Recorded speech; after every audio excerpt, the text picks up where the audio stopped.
The morning sun peeked through the blinds of Rachel Thompson's downtown apartment as she stood in front of her full-length mirror, barely recognizing herself. Gone was the polished executive with the tailored suits and perfect blowout. In her place stood a woman in worn jeans, a plain gray t-shirt, and a light jacket that had seen better days. Her usually styled chestnut hair was pulled back in a simple ponytail, face bare of makeup except for the lightest touch of tinted moisturizer. Perfect, Rachel whispered to herself. Absolutely forgettable, and that was exactly the point. As the newly appointed CEO of Lux Hospitality Group, Rachel needed to be forgettable, invisible even, for what she was about to do.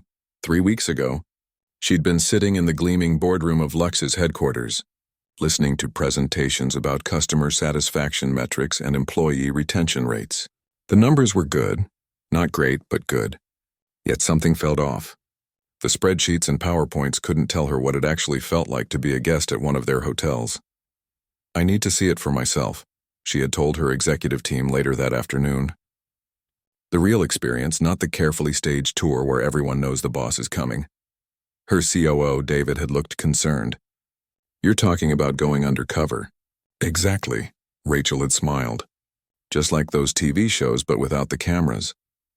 Now, as she grabbed her pre-packed suitcase, nothing fancy, just a basic rolling carry-on, Rachel felt a flutter of nervousness in her stomach. She'd worked her way up from the front desk of a small hotel to the executive suite over 20 years. But this felt different. For the next week, she wouldn't be Rachel Thompson, CEO. She would be Rachel Wilson, a freelance writer working on a travel piece and staying at the Harbor View Grand, Lux's flagship property in the city. The taxi ride to the hotel was quick, the driver chatty about the unusually nice weather and a local sports team's recent win. Rachel responded with just enough interest to be polite, but kept her answers vague. Part of her undercover plan was to practice being unremarkable. As the taxi pulled up to the curved driveway of the Harbor View Grand, Rachel took a deep breath. The hotel was truly impressive. 32 stories of gleaming glass and steel with a massive fountain out front featuring sculptures of leaping dolphins.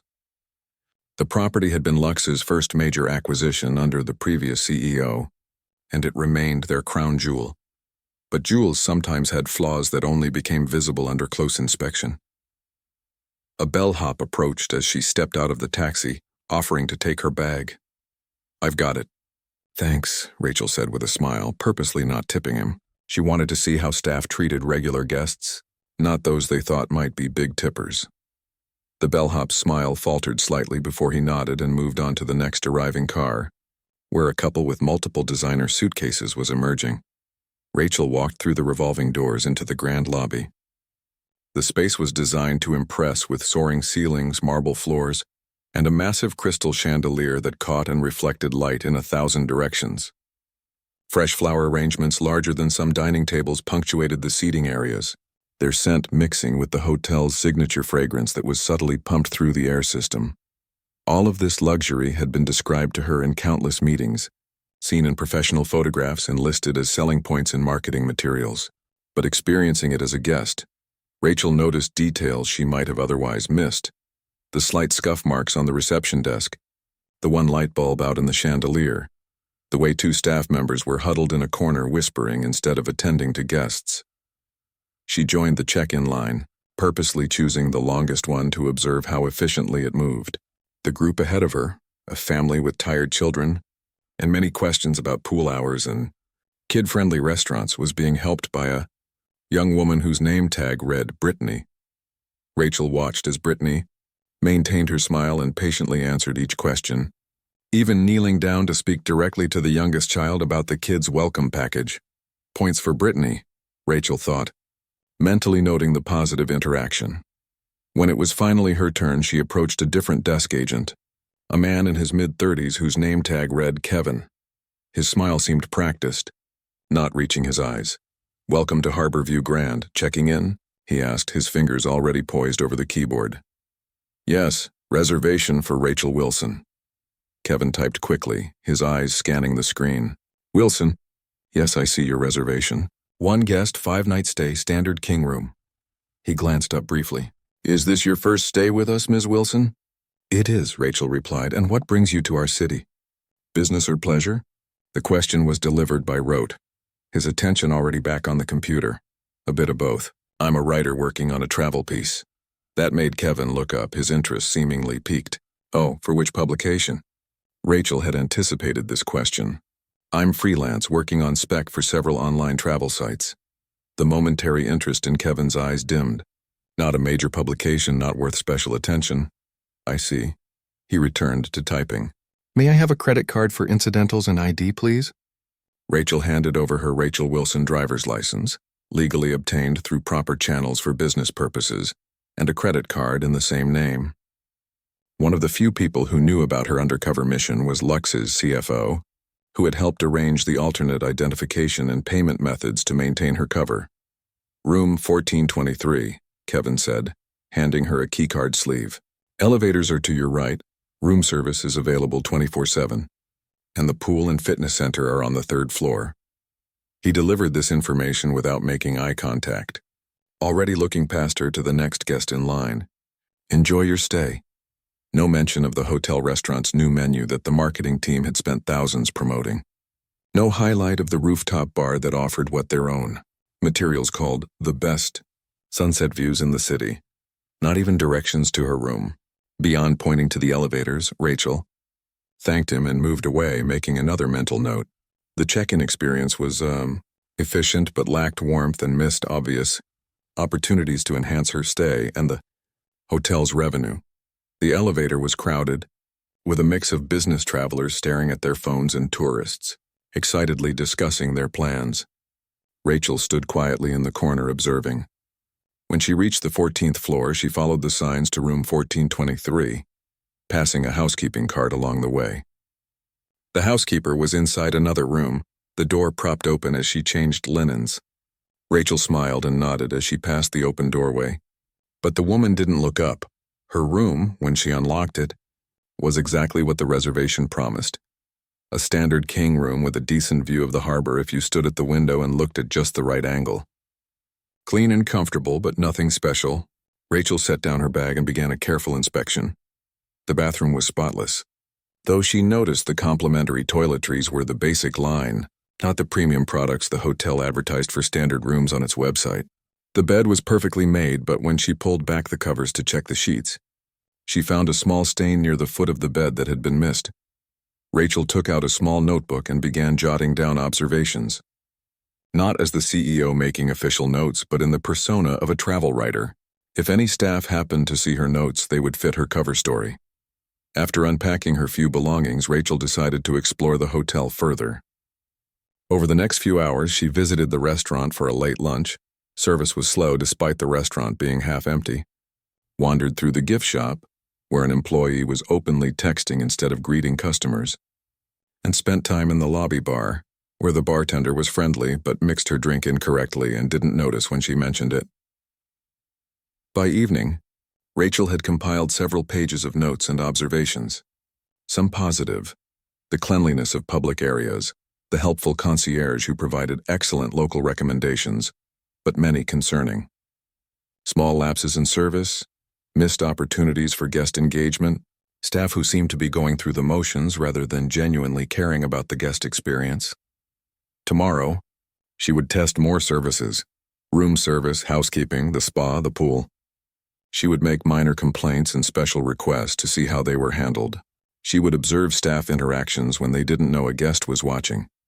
As she prepared for bed that night, Rachel felt a mixture of disappointment and determination.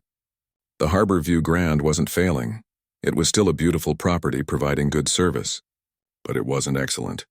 It wasn't living up to its potential or the standards Lux Hospitality Group claimed to uphold. This is why I needed to come, she thought as she turned out the light. Numbers and reports can't tell you everything. What Rachel didn't know was that her true test would come sooner than expected, with an uncomfortable encounter that would reveal far more about the hotel's culture than she had anticipated finding.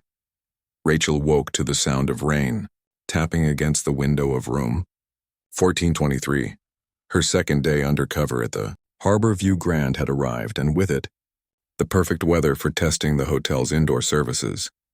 She stretched and reached for her notebook, reviewing yesterday's observations before planning today's approach. after a quick shower, using the basic toiletries provided, definitely not the luxury organic collection advertised on the website. Rachel dressed in her deliberately unremarkable outfit and headed down to the hotel restaurant for breakfast. The restaurant, branded as the Harbor Side, boasted floor-to-ceiling windows with views of the water. This morning, however, fog and rain obscured most of the scene, leaving only ghostly outlines of boats and the distant shore. Despite being peak breakfast hours, the restaurant was only about half full, with several empty tables still bearing the remains of previous guests' meals. Rachel waited at the entrance for nearly 3 minutes before a server noticed her. The young woman, whose name tag read Tina, looked startled as if Rachel had appeared out of nowhere. "Oh, sorry about that. Table for one?" Tina asked, grabbing a menu. Rachel nodded with a smile. "Yes, please. By the window, if possible." Tina led her to a table where the view would have been spectacular on a clear day. As Rachel sat down, she noticed the table hadn't been fully cleaned. A small puddle of coffee remained near the salt shaker, and crumbs dotted the surface. "Your server will be right with you," Tina said, placing the menu down and hurrying away before Rachel could mention the table's condition. 15 minutes and no server later, Rachel finally caught the eye of a passing staff member and asked for coffee. The breakfast itself was decent when it finally arrived, though her request for whole wheat toast instead of white had been ignored. Small details, but they added up to a less than impressive experience. After breakfast, Rachel decided to head back to her room to work on her travel article for a few hours before lunch, keeping up her cover story. When she reached her floor, she noticed the housekeeping cart outside her room. Perfect timing. She could observe how thoroughly the room was cleaned. The housekeeper, an older woman with graying hair pulled into a tight bun, was just finishing up. Rachel approached with a friendly smile. "Good morning. I can come back later if you're still working." The woman whose name tag identified her as Luz shook her head. No, I'll finish now. Room is clean." Her accent was thick, but her smile genuine, the first truly warm interaction Rachel had experienced at the hotel. "Thank you so much." "I appreciate it," Rachel said, meaning it. Luz nodded and pushed her cart to the next room as Rachel entered hers. To her pleasant surprise, the room was immaculate. The bed was perfectly made with tight hospital corners. Fresh towels were arranged artistically in the bathroom, and even the stain she'd noticed on the sheets was gone. The bedding had been changed. Luz had even arranged Rachel's few personal items neatly on the desk instead of leaving them scattered where she'd left them. "Now that's service," Rachel murmured, making a note to commend the housekeeping staff in her final report. At least one department seemed to be exceeding expectations.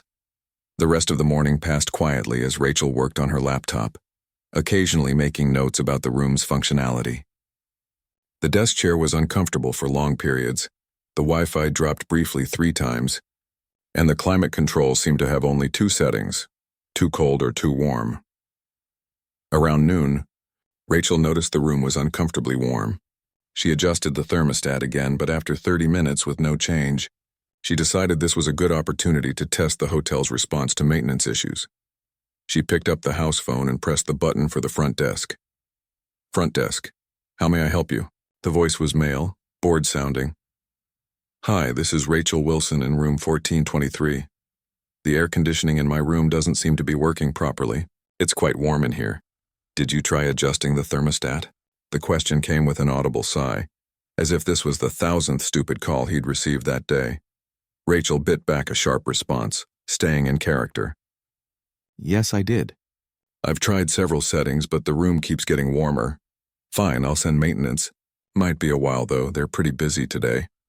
"That's okay, I'll be here for a few hours working. Oh, and could I also get some extra towels sent up?"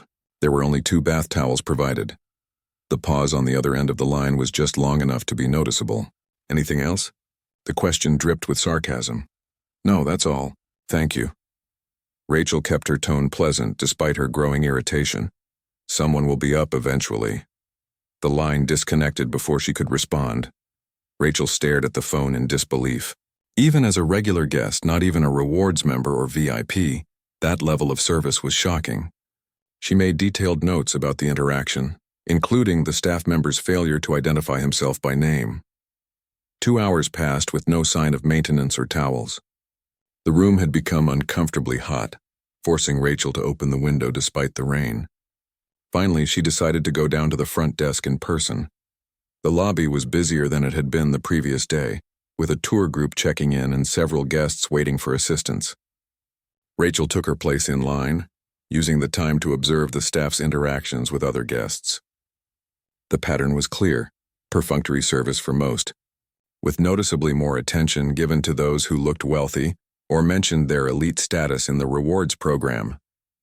When she finally reached the front of the line, Rachel found herself facing the same clerk who had checked her in yesterday. Kevin, according to his name tag, showed no sign of recognizing her. "How can I help you?" he asked, eyes already drifting to the guests behind her. "I called a couple of hours ago about the air conditioning in my room not working and requested some extra towels, but no one has come up yet." Kevin's expression shifted from boredom to slight annoyance. "Room number? 1423. He typed something into the computer, frowning. "I don't see any maintenance request here. I spoke with someone at the front desk around noon. He didn't give his name." Kevin glanced sideways at his colleague, a younger man working the next station over. The colleague shrugged slightly without looking up from his screen. Something passed between them, a silent communication that excluded Rachel entirely. "Must have been Phil," Kevin muttered. "He's always forgetting to enter requests." He typed again, then looked up at Rachel. "Okay, it's in the system now. Maintenance will get to it when they can." "And the towels?" Rachel pressed. Kevin's sigh was barely suppressed. "I'll have housekeeping bring some up." His tone suggested she was asking for something unreasonable. "Thank you. Approximately how long do you think it will take for maintenance to look at the air conditioning? The room is really quite hot now." The younger clerk at the next station over snorted quietly, not quite hiding his amusement at her persistence. Kevin's lips tightened. "Like I said, they'll get to it when they can. We have a full house and limited staff." His tone was clipped now, professional veneer slipping. "Some of our guests have actual problems that need addressing." Rachel blinked, stunned by the rudeness. An older couple waiting in line behind her exchanged glances, clearly uncomfortable witnessing the interaction. "I understand you're busy," Rachel said evenly, "but a room without functioning climate control is a legitimate concern, wouldn't you agree?" Before Kevin could respond, a woman in a tailored suit approached the desk, inserting herself into the conversation. Her name tag identified her as Nancy Carson, front office manager. "Is there an issue here?" she asked, looking between Rachel and Kevin. "Ms. Wilson is unhappy with how long it's taking to address her maintenance request," Kevin explained, emphasizing unhappy, as if Rachel was being unreasonable. Nancy turned to Rachel with a practiced smile that didn't reach her eyes. "I apologize for the delay, Ms. Wilson. We're experiencing a high volume of requests today due to the weather. I'll personally make sure someone visits your room within the hour." "Thank you, I appreciate that," Rachel said. "And the extra towels?" "Of course." Nancy nodded to Kevin, who picked up the phone. As Rachel turned to leave, she heard the younger clerk mutter something that sounded like high maintenance to Kevin, followed by a snicker. Nancy either didn't hear or chose to ignore it. Walking back to the elevator, Rachel felt a mixture of professional disappointment and personal anger. As CEO of Lux Hospitality, this was exactly the kind of service failure she had hoped not to find. But as a woman being dismissed and mocked by staff, she felt a genuine sting that went beyond her undercover role. The real test would come now. Would Nancy follow through on her promise? And how would the staff respond when they eventually came to her room, already having labeled her as difficult? Back in her overheated room, Rachel opened her laptop and began typing rapidly. Her notes were no longer just observations. They were becoming a plan for systematic change throughout the entire Lux Hospitality group. And it was only day 2 of her undercover stay, an hour and 20 minutes after Rachel's conversation with Nancy Carson. There was finally a knock on her door. By this point, she had stripped down to a tank top and shorts, the room's temperature having climbed to an uncomfortable 85 degrees according to the thermostat. Rachel opened the door to find a middle-aged man in a maintenance uniform. His name tag read Tony. Behind him stood a young woman in a housekeeping uniform holding a stack of towels. "AC problem?" Tony asked without introducing himself. "Yes, thank you for coming. It's been getting steadily warmer all day," Rachel explained, stepping aside to let him enter.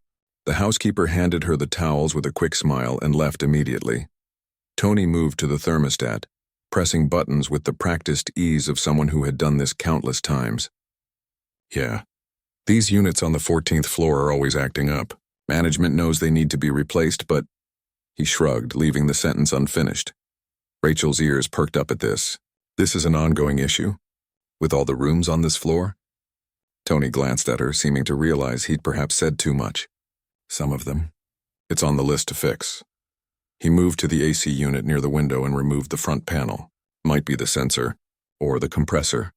Hard to tell without running diagnostics. Rachel watched as he worked, making quiet observations in her notebook when he wasn't looking. After about 15 minutes of tinkering, Tony replaced the panel and wiped his hands on his pants. Should cool down now. Bypass the sensor. It's a temporary fix, though. Might start acting up again tomorrow. Is there another room I could move to? Rachel asked. If this is likely to happen again. Tony shook his head. We're fully booked through the weekend with some tech conference. You could ask the front desk. But another meaningful shrug. But they're unlikely to move me because I'm just a regular guest, Rachel finished for him. Tony looked slightly uncomfortable but didn't contradict her. I'll put in my report that it needs a proper fix. Best I can do. He seemed genuinely apologetic, unlike the front desk staff. I appreciate your help, Tony. Thank you. After he left, the room did begin to cool, though very slowly. Rachel made detailed notes about the interaction, particularly Tony's comment about management knowing about the systematic issue but not addressing it. This was exactly the kind of operational problem she had hoped to uncover during her undercover stay, decisions being delayed at the expense of guest comfort. That evening, Rachel decided to test the hotel's room service. The menu in her room advertised a 30-minute delivery time for all orders. She called at 7:15 p.m. to order a simple chicken Caesar salad and iced tea. The food finally arrived at 8:40 p.m., almost an hour and a half later. The server offered no apology for the delay. The salad was wilted and they had forgotten her drink entirely. When Rachel pointed this out, the server sighed dramatically. I can go back for it, but it'll be another wait. Kitchen slammed tonight? That's all right, Rachel said, making a mental note of yet another service failure. I'll just have water. After picking at the disappointing salad, Rachel decided it was time to escalate matters. As a typical hotel guest, she had experienced enough issues to justify asking for the manager. As the undercover CEO, she had gathered sufficient evidence of systemic problems that needed addressing. The next morning, Rachel approached the front desk at precisely 9 a.m., when the management team would be starting their day according to the hotel's standard operating procedures she herself had approved. A different clerk was at the desk today, a woman with a blonde bob and a name tag reading Patricia. Good morning, Rachel began with a pleasant smile. I'd like to schedule a meeting with the hotel manager, please. Patricia looked surprised by the request. Is there a problem I can help you with? There have been several issues with my stay that I'd prefer to discuss directly with management, Rachel explained calmly. I see. Patricia's tone suggested she didn't see it all. Well, Mr. Reynolds is very busy today. Perhaps you could tell me the nature of your concerns and I can pass them along. Rachel kept her expression neutral despite her growing frustration. I understand he's busy. However, I've had multiple service failures during my stay, including maintenance issues that weren't addressed promptly, room service delays, and some concerning interactions with staff. I think these warrant a brief conversation with Mr. Reynolds. Patricia's smile tightened. Let me see what I can do. She picked up the phone and turned slightly away, speaking in hushed tones. Rachel could only catch fragments, insisting on meeting, room 1423, several complaints. After a moment, Patricia hung up and turned back to Rachel. Mr. Reynolds can see you at 11:30 a.m. Please come to the management offices on the mezzanine level at that time. Thank you. I appreciate it, Rachel said, genuinely surprised she'd secured a meeting so quickly. Perhaps the hotel's management was more responsive than the frontline staff. With time to kill, Rachel decided to visit the hotel's much-advertised spa, curious if the premium services lived up to their billing. She booked a basic 30-minute massage, identifying herself as a hotel guest. The spa itself was beautiful, dimly lit with soothing music and the scent of essential oils. The massage therapist, a woman named Lee, was professional and skilled, providing the first truly excellent service Rachel had experienced at the Harborview Grand. She made mental notes to commend the spa operations in her final report. At 11:25 a.m., Rachel arrived at the management offices on the mezzanine level. The receptionist, a young man in a suit that didn't quite fit properly, asked her to have a seat without looking up from his computer screen. Rachel sat in one of the leather chairs in the small waiting area, observing the coming and going of various staff members. She noticed how the receptionist's demeanor changed dramatically when speaking to employees versus guests, warm and friendly with his colleagues, detached and minimal with the two other guests who arrived after Rachel. At 11:45 a.m., Rachel was still waiting. At noon, she approached the reception desk again. "Excuse me, I had an 11:30 appointment with Mr. Reynolds. Is he running behind?" The receptionist glanced at his screen. "Oh, yes. He's in a meeting that's running long. Shouldn't be much longer." By 12:30 p.m., Rachel had been waiting for an hour. The receptionist had gone to lunch without updating her, leaving another staff member who seemed unaware of her appointment. Rachel's patience, already tested by the cumulative failures of her stay, was wearing dangerously thin. At 12:45 p.m., a harried-looking man in his 50s finally emerged from a door behind the reception desk. "Ms. Wilson? I'm George Reynolds, the hotel manager.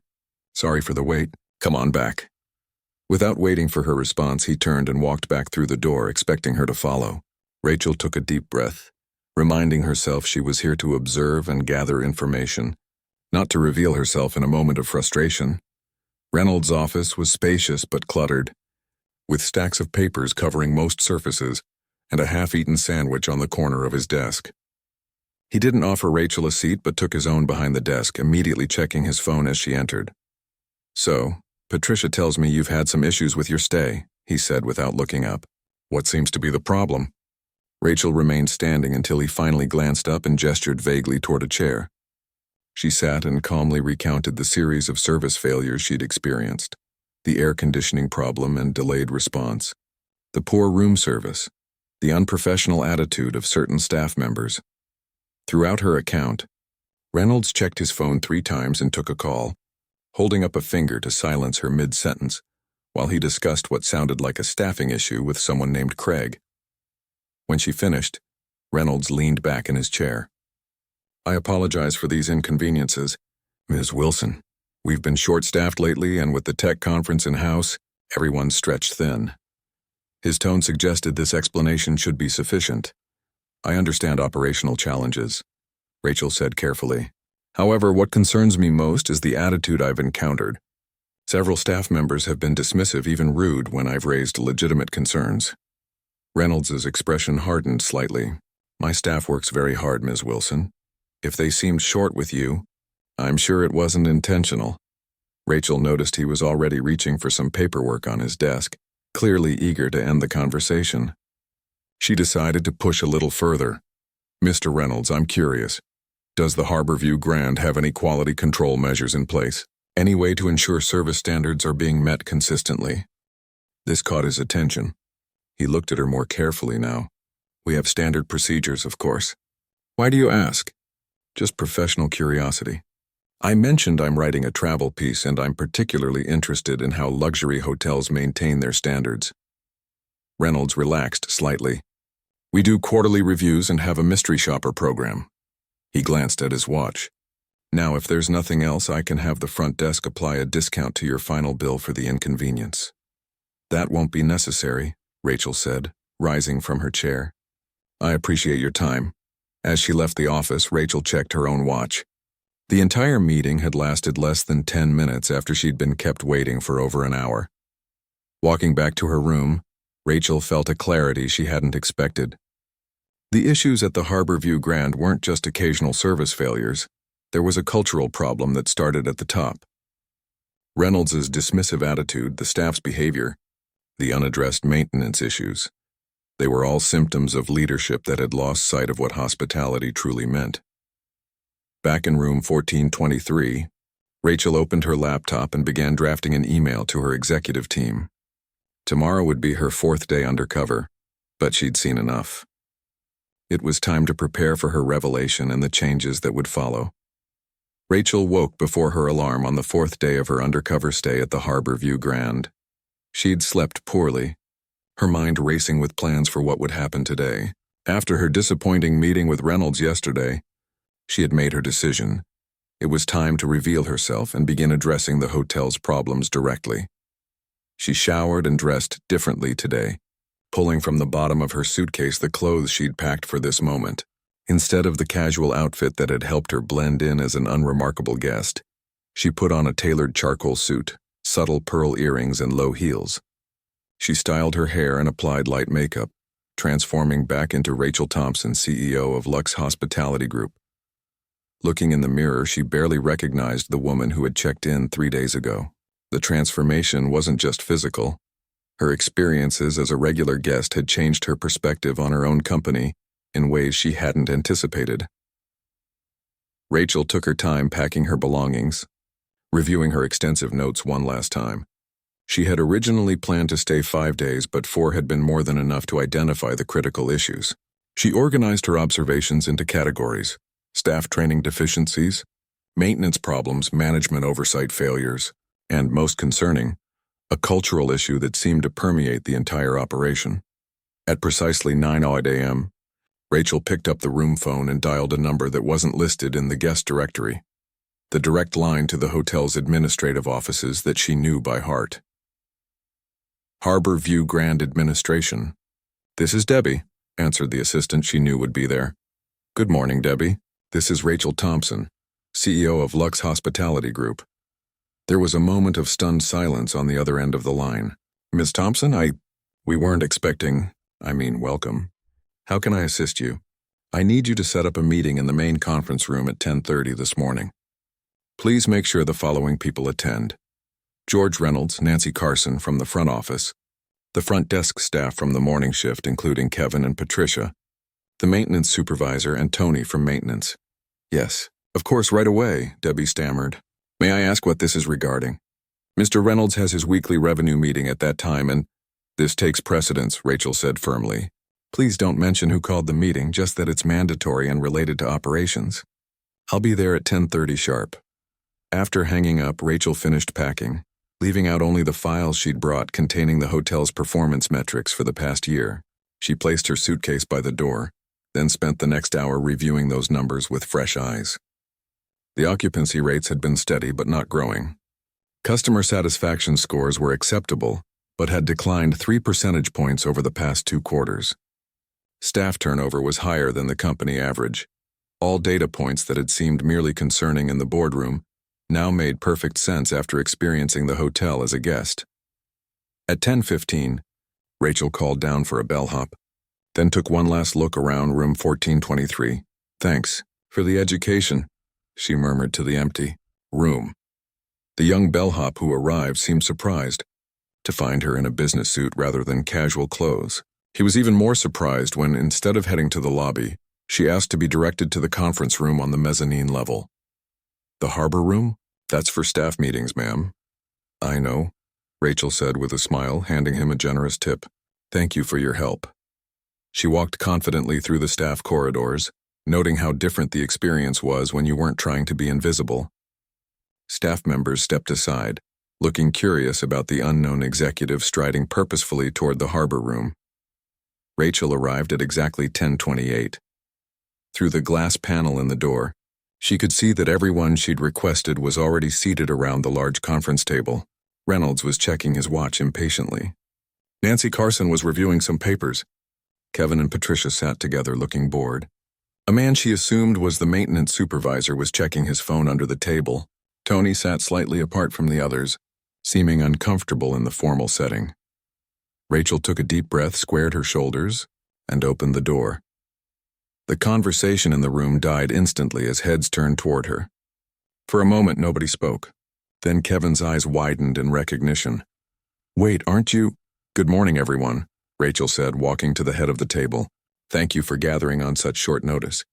For those of you who don't recognize me, I'm Rachel Thompson, CEO of Lux Hospitality Group." The effect was immediate and dramatic.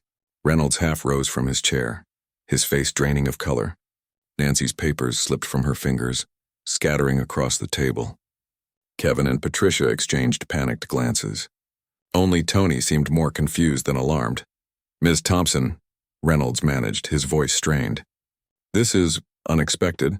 We weren't informed of your visit." "That was intentional, George," Rachel said, setting her files on the table. "For the past 3 days I've been staying here as a guest under the name Rachel Wilson. I checked into room 1423 on Monday afternoon." She watched as recognition dawned on various faces around the table. Patricia's hand flew to her mouth. Kevin slumped in his chair. Even Tony now looked stunned as he put the pieces together. "This wasn't meant to be a gotcha moment," Rachel continued, taking a seat. "I wanted to experience our flagship property the way our guests do, without special treatment or preparation. What I discovered was both enlightening and frankly disappointing." Reynolds had regained some of his composure. "Ms. Thompson, I can assure you that whatever issues you encountered are not representative of our typical operations. If you had informed us of your visit, then I would have seen a performance, not reality," Rachel interrupted gently. "And the reality is what matters to our actual guests. The reality is what builds or damages our reputation. The reality is what I needed to understand." She opened her file and removed several printed pages of notes. "I experienced a number of service failures during my stay. Maintenance issues that weren't promptly addressed, room service delays, and most concerning, a pattern of dismissive and occasionally rude treatment from staff."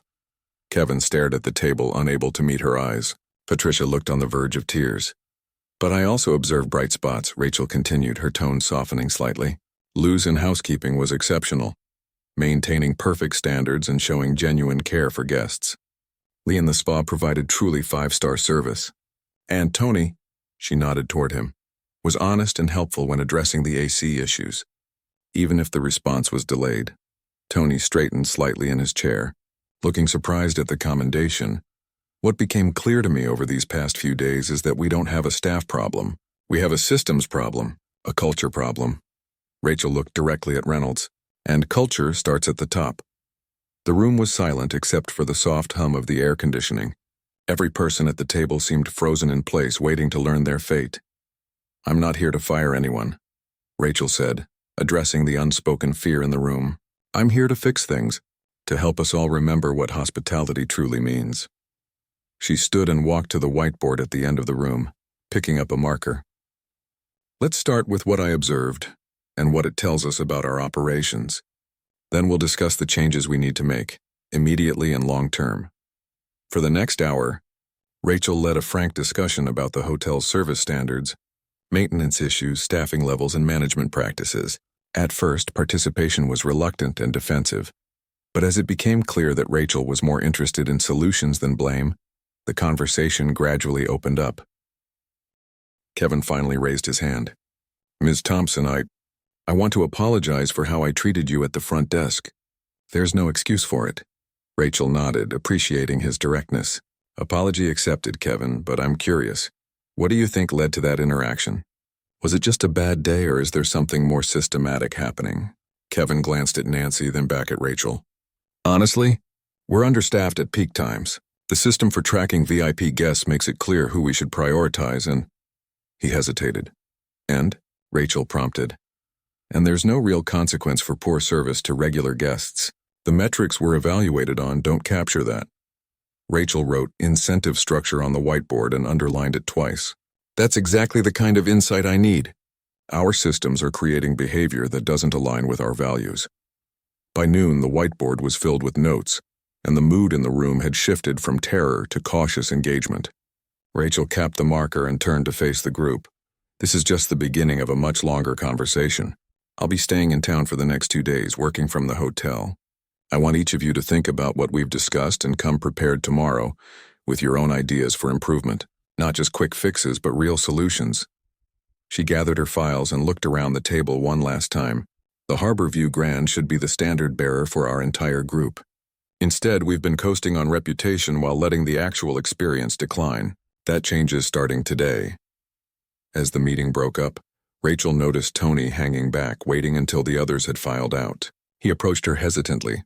"Ms. Thompson, I just wanted to say thank you for not making this about blaming people. Some of us have been trying to flag these issues for months. Rachel nodded. Systems beat individuals every time, Tony. Good people in bad systems can't perform at their best. That's on leadership, including me. I should have done this kind of visit years ago. As she watched him leave, Rachel felt a renewed sense of purpose. The problems were significant but not unfixable. More importantly, there were good people here who cared about doing better. She picked up her phone to call David, her COO.